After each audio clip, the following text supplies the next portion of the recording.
Ya baik, bismillahirrahmanirrahim. Assalamualaikum warahmatullahi wabarakatuh. Jadi kita akan membahas soal lagi ya. Di sini kita akan bahas soal mengenai usaha dan energi. Kita lihat pada soal ini ditunjukkan pada gambar 8 strip 46 ada suatu pegas dengan konstanta 170 Newton per meter pada puncak dari suatu bidang miring frictionless, artinya tidak memiliki gaya gesek ya atau licin. Dengan sudut inklinasinya yaitu 37 derajat. Nah, pada ujung jarak daripada ujung pegas tersebut pada saat keadaan tidak termampatkan ya. Jadi jarak dari ujung sini ke ujung sini adalah 1 meter. Nah, jarak tersebut kita sebut sebagai D ya. Nah, selanjutnya ketika lalu selanjutnya ada suatu balok gitu ya, katakanlah balok itu bermasa 2 kilogram didorong kepada pegas tersebut, lalu membuat pegas tersebut termampatkan sejauh 0,2 meter, lalu dilepaskan dari pegas tersebut ya. Jadi pegas termampatkan oleh si balok tersebut lalu dia dilepas. Nah, yang pertama yang ditanya adalah the speed of the canister atau kecepatan daripada balok tersebut ketika dia sudah pada posisi lepas daripada si pegas gitu loh. Jadi pada saat dia sudah kehilangan kontak dengan si pegas. Jadi kan pegas termampatkan lalu dilepas. Lepas. Nah, pegas tersebut kan lama-lama nanti akan berelaksasi gitu loh. Set set set dan akhirnya pada satu titik si pegas tersebut tidak akan berkontak lagi eh, dengan si balok gitu loh. Artinya ketika pada saat si balok atau pada saat si pegas itu sudah lepas daripada si balok, berarti kan dia sudah kembali ke titik setimbangnya gitu loh. Nah, yang ditanya di situ adalah kecepatan dari si balok itu ketika kondisi itu terjadi itu berapa?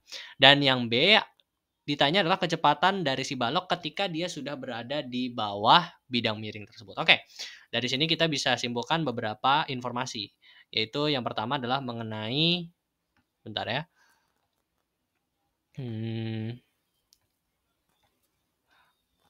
Nah, beberapa informasi yang bisa kita dapat adalah K-nya, yaitu konstanta pegas, yaitu sebesar 170 Newton per meter. Nah, lalu sudut inklinasi, sudut bidang miringnya itu 37 derajat. Lalu D-nya, yaitu jarak daripada si pegas ke si ujung adalah 1 meter. Nah, lalu massa daripada si balok yaitu 2 kilogram. Lalu si pegas itu dia termampatkan sebanyak 2 meter. Berarti delta X di sini ya. Delta X-nya adalah 0,2 meter, maaf, 0,2 meter. Nah, yang ditanya di sini adalah ya, kita langsung jawab aja ya. Yang pertama yang ditanya di sini adalah kecepatan pada saat dia itu sudah kecepatan daripada si balok ketika si pegas itu sudah tidak termampatkan lagi gitu.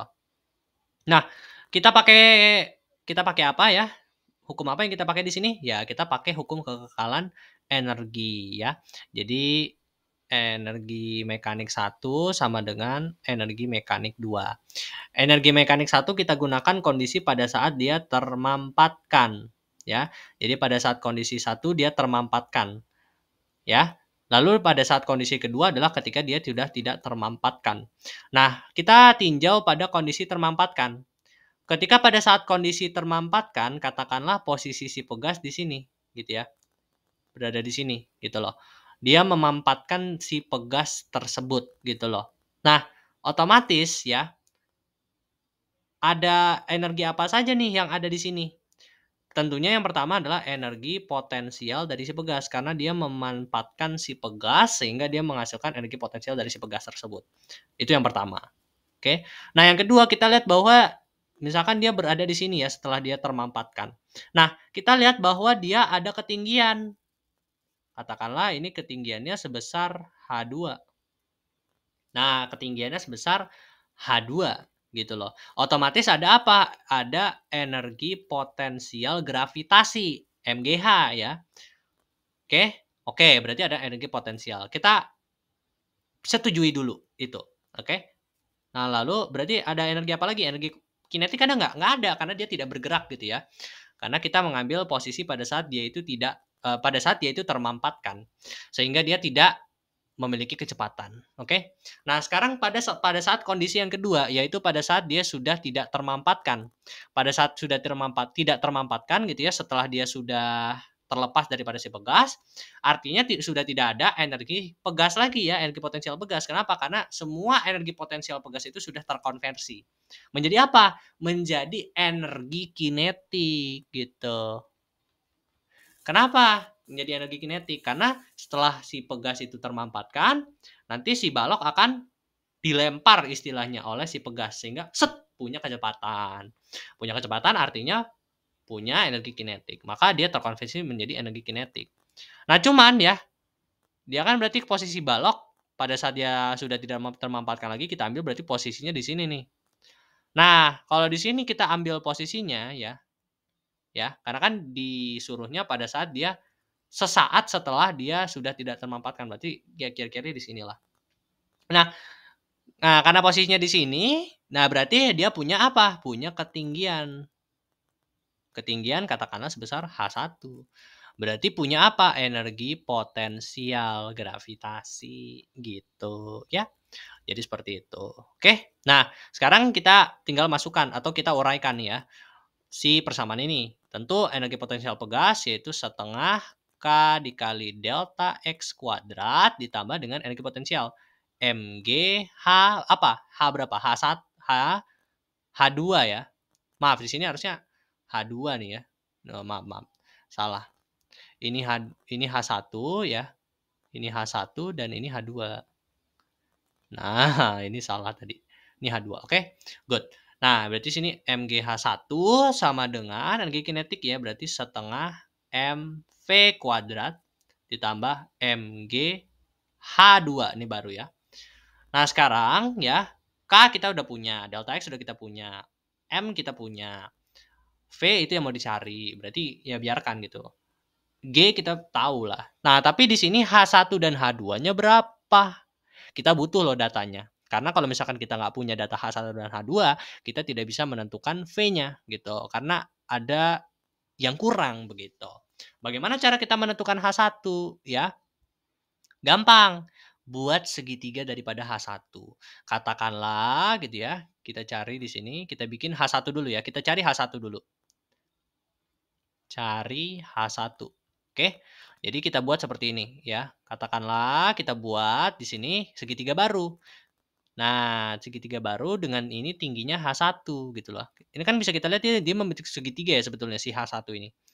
Ya, membentuk segitiga ya, membentuk segitiga. Katakanlah ini H1 dan ini sisinya dan ini sisi miringnya. Sisi miringnya ini kan sebetulnya apa ya? Sebetulnya sisi miring ini nilainya berapa sih? Sisi miring ini kan sebetulnya D ya. D dan ditambahkan posisinya di sini. Posisi di sini kan sebetulnya panjang dari si pegas yang termampatkan. Nah, si pegas itu termampatkan berapa? 0,2 meter. Berarti dari sini ke sini 0,2 meter. Gitu ya. Berarti panjang sisi ini tuh adalah D ditambah 0,2. D itu berapa? 1 meter. Ditambah dengan ini 0,2. Berarti ini sepanjang berapa? 1,2 meter. Nah, sekarang kita tahu bahwa sudut elevasinya adalah 37 derajat gitu. Berarti H1 dapat kita cari dengan cara H1 sama dengan 1,2 dikali dengan sin 37. Sin 37 derajat gitu. Berarti 1,2 dikali berapa? Berarti 1,2 sin 37 itu berapa? Sin 37 adalah 3/5. Berarti nanti dapat kita simpulkan bahwa nilainya adalah 0,72 meter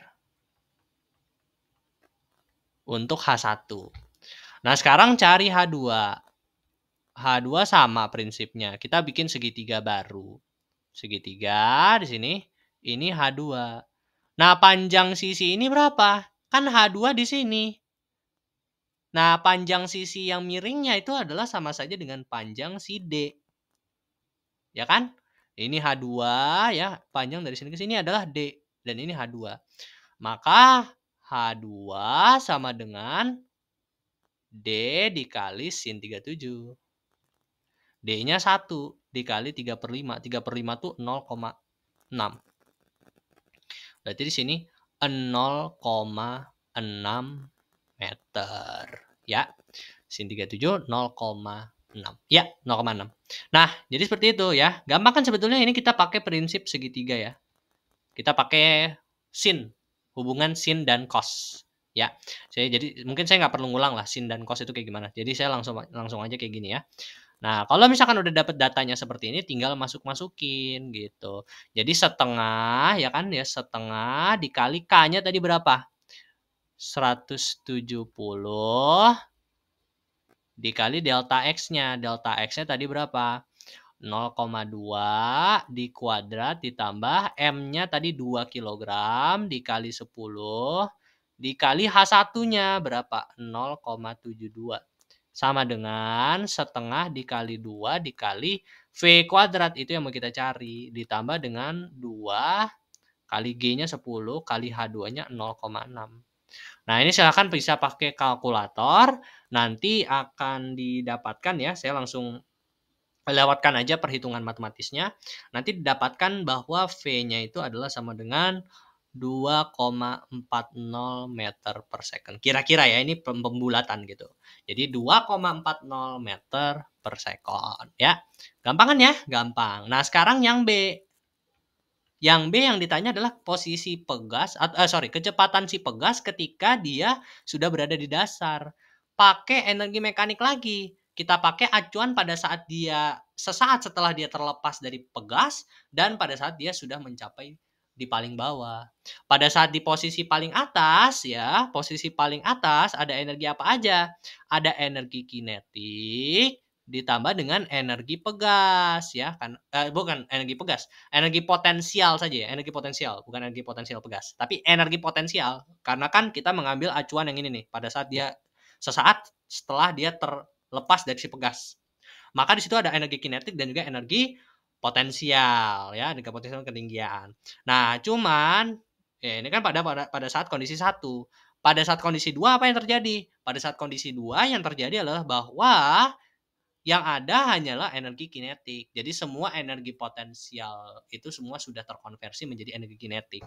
Karena dia sudah berada di permukaan ya. Kan yang ditanya pada saat di permukaan atau di ujung dari bidang miring ini. Jadi sudah ada tidak ada ketinggian, tinggal energi kinetik.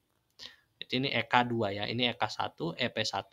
Nah, EK1 berarti setengah MV kuadrat ditambah MG H1 sama dengan EK2 ya. EK2 yaitu setengah MV1 di kuadrat gitu ya.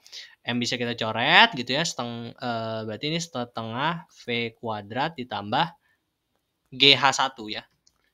GH1 sama dengan setengah ini V2 ya. Ini V2 kuadrat. Ini V2, ini V1. Nah, V1 ini kan sebetulnya sama dengan V yang tadi kita cari nih, 2,4. Karena kan ini yang kita ambil tadi acuannya adalah pada saat dia sesaat setelah dia terlepas dari si pegas. Maka V1 ini adalah V ini sebetulnya. Jadi masukkan saja datanya setengah dikali 2,40 di kuadrat ditambah 10 kali H1 ya. H1 sama saja dengan yang ini ya, H1 sama saja dengan H2 yang di sini gitu. Karena kan kita tadi balik lagi ambil acuannya yang ini gitu setelah dia terlepas sesaat dari pegas. H1-nya yaitu tadi 0,6 sama dengan setengah ini V2 kuadrat ya. Ini V2 di kuadrat. Silahkan lakukan perhitungan matematika. Jadi saya akan lewatkan langsung saja. V2 nanti didapat adalah sekitar 4,21 meter per second. Ya, dapat nilainya adalah segini. Jadi gampang ya sebetulnya teman-teman. Memang ini konsepnya agak rumit tapi sebetulnya mudah untuk dilakukan. Oke, semoga bisa membantu teman-teman dalam mengerti pelajaran fisika. Tetap semangat untuk belajar fisika. Oke, terima kasih. Assalamualaikum warahmatullahi wabarakatuh.